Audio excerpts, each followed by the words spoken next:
Hi, I'm Matthew Burchett, and this is Curator on the Loose, and I bet you can't figure out what we're gonna do today.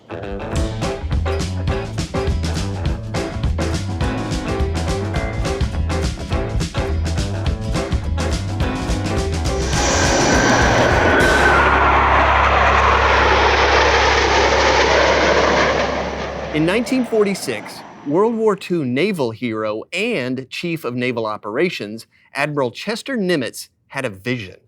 He dreamed of a flight exhibition team to raise the public's interest in naval aviation and boost Navy morale.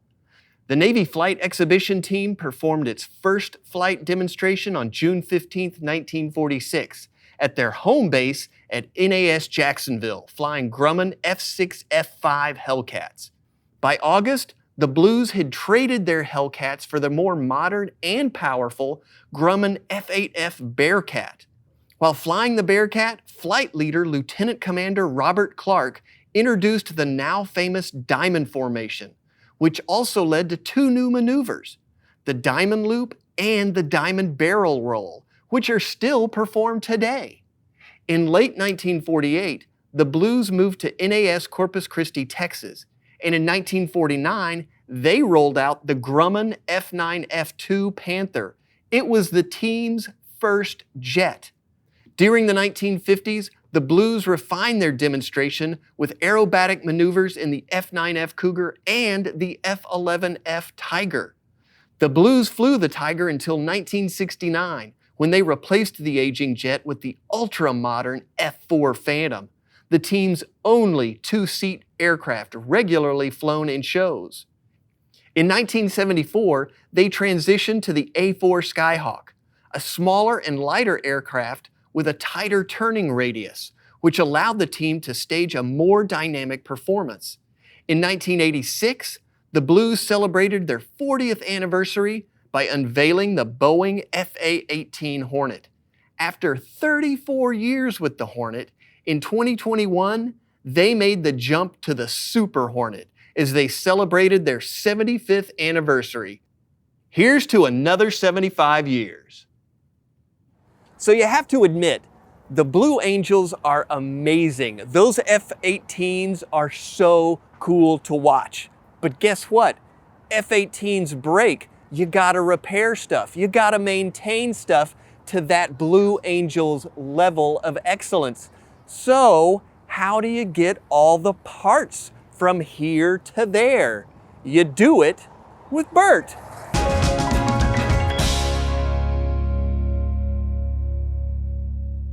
We're here with Major Sultan, who, surprisingly, is a Marine. Who would have thunk it? Major, thank you so much. Now, you have a really cool job. You get to pilot something not a lot of people do, and that is Bert. That's right. So Fat Albert, 1970, we were established to be able to support the team. It's an all-Marine aircrew. We've got 3 other pilots on board. We've got another 4 flight engineers, and we got a whole maintenance contingent to be able to keep that aircraft up so we can support these fast-moving jets behind us. So the Blues had Bert many, many years ago, went away. Now it's been brought back. What model are we flying now? So we're flying the C-130J. So we got a full contingent of glass cockpit. We got 4 4,700 horsepower engines that come along with it. 6 by Props Dowdy. It's still Lockheed made, trusted and true. Nice. Now I know everybody out there is going to want to know this question. What happened to the JATOs? No JATO. So 2009 was the last JATO shot. We stopped producing those anymore.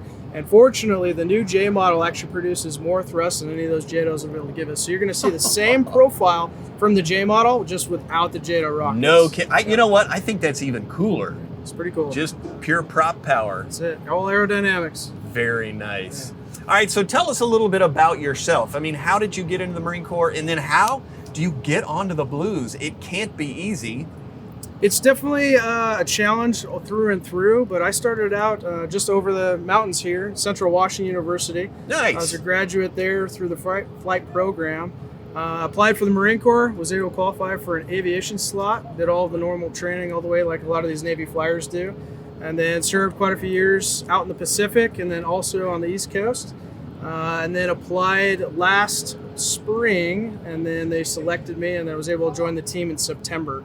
And this is the second year the C-130J has been conducting its demonstration with the team. We're pretty fortunate to have Bert along for the ride. Oh, that's really cool. So you'll serve how long?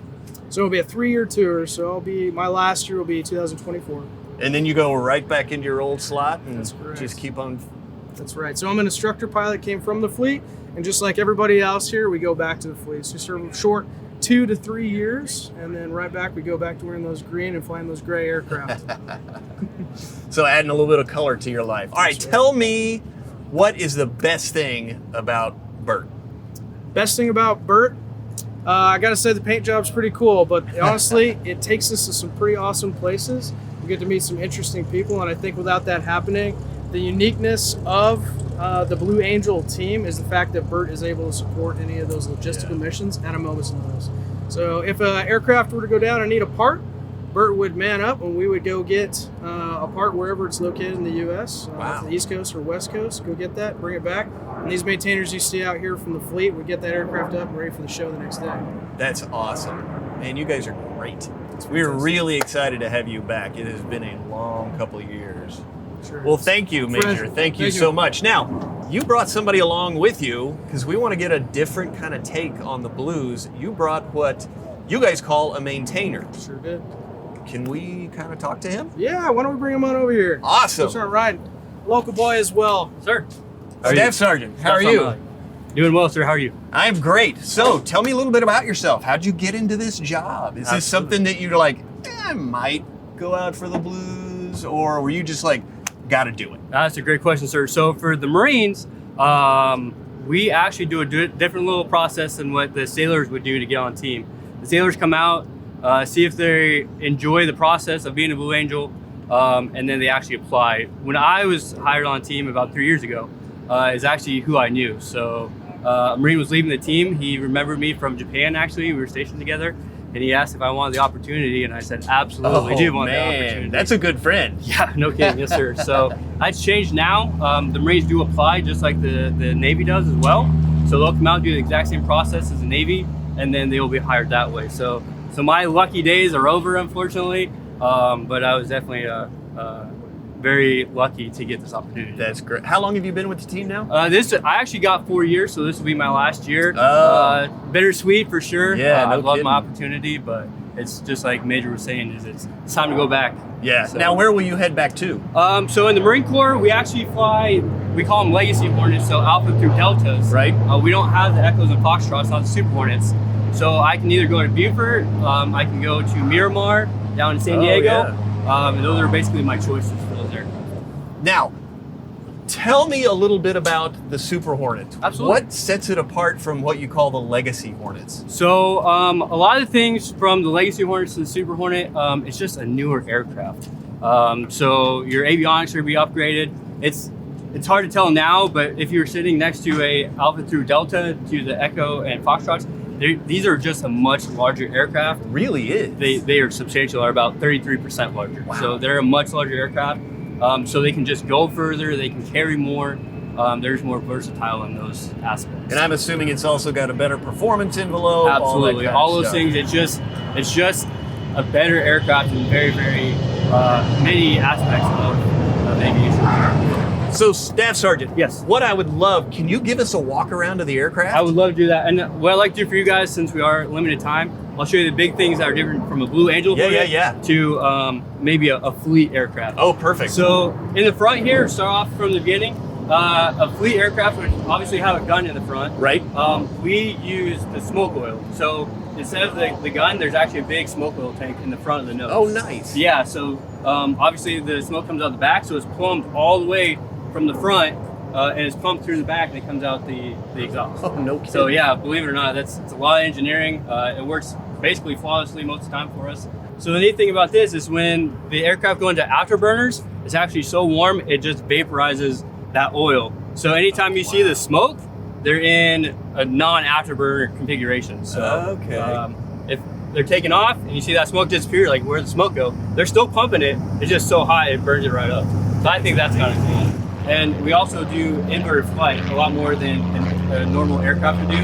So we have inverted fuel pumps in the aircraft as well. No kidding. Yeah, so That makes a lot of sense. yeah, so a lot of our really neat performance is upside down, and that obviously provides different challenges for the aircraft. So we have inverted fuel pumps to do that, and all those lights are all there.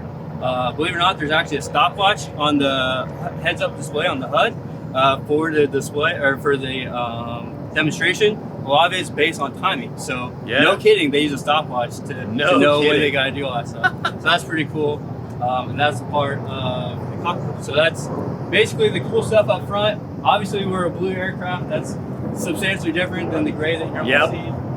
We fly our aircraft in what we call a slick configuration.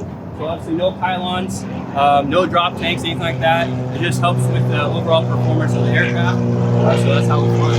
So that's kind of the really cool things that are substantially different between, again, a fleet aircraft and then what we do here at the Blues.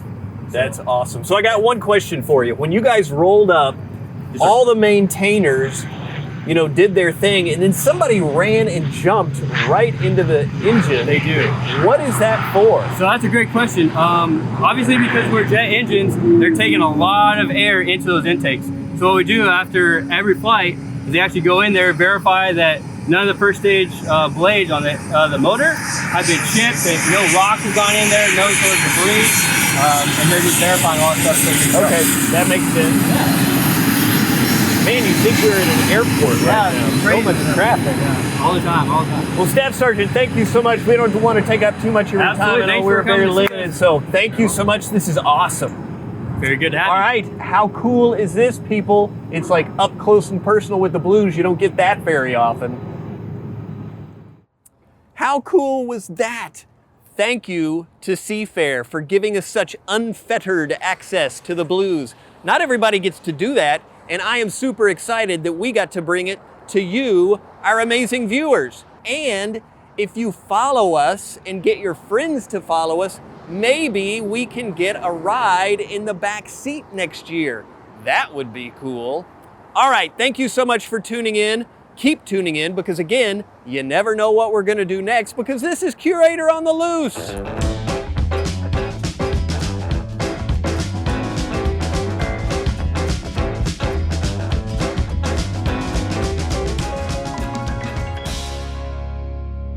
They are neither stunt flyers, daredevils, or showmen. They are naval aviators, the Blue Angels.